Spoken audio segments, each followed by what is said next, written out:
Assalamualaikum warahmatullahi wabarakatuh. Saya hamba Allah dari Karawang mau bertanya, Bu ya. Bagaimana kalau kita sudah tahu saat berhubungan suami istri di saat haid itu dosa besar, namun tetap dilakukan karena suami nggak bisa tahan? Gimana cara minta ampun kepada Allah, Bu ya, agar bisa diampuni dosanya? Mohon pencerahannya, Bu ya. Terima kasih. Peringatan. Fa'tazilun nisa'a fil mahid. Disebutkan dalam Al-Quran, wanita dalam keadaan haid tidak boleh digauli.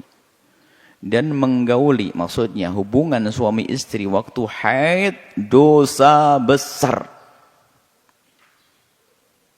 Sama menggauli istri dari jalur belakang, di lubang belakang, dosa besar. Menggauli istri waktu haid, dosa besar.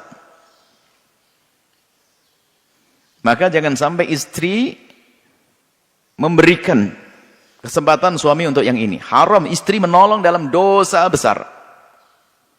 Suami waspada dalam keadaan haid, dosa besar.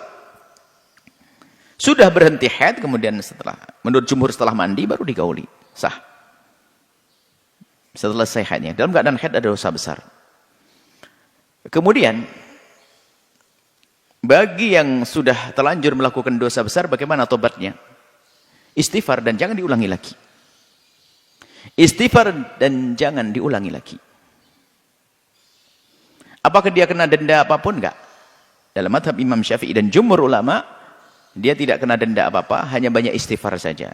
Hanya dalam mazhab kita Imam Syafi'i disunahkan dia, karena sudah terlanjur melakukan dosanya istighfar, dia disunahkan membayar 1 dinar atau 1,5 dinar. 1 dinar itu perkiraan 60 juta, Anda bagi 20. 60 bagi 20 berapa? 300 ribu? 60 juta. 20. 3 juta? 3 juta. Itu 1 dinar. Jadi 1 dinar itu kan, 20 dinar itu kan kurang lebih 60 juta. Berarti membayar kurang lebih 3 juta itu. Kalau betul 3 kali 20. Kurang lebihnya seperti itu. Dalam mazhab Imam Syafi'i itu sunnah. Supaya mewujudkan, menghindarkan tanda penyesalan yang sesungguhnya. Penyesalan adalah tobat dan tidak mengulangi lagi. Dalam mazhab Imam Ahmad wajib. Makanya yang mazhabnya Hambali mengatakan wajib. Mungkin Anda mendengar wajib membayar 1 dinar atau 1,5 dinar. Pakai atau dalam hadis atau. Dinar atau nisfa dinar. Atau dinar atau dinar atau nisf. Baik. Ini hendaknya hindari. Kemudian yang kami dengar bahasanya suaminya syahwatnya tidak bisa menahan. Ketahuilah istri cerdas.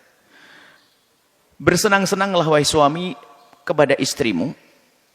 Biarpun dalam keadaan haid. Yang penting jangan sampai masuk wilayah tersebut. Mohon maaf. Jika seorang suami mengeluarkan air mani dengan tangannya sendiri hukumnya haram. Tapi kalau seorang suami mengeluarkan air mani dengan tangan istrinya tidak. Atau mohon maaf.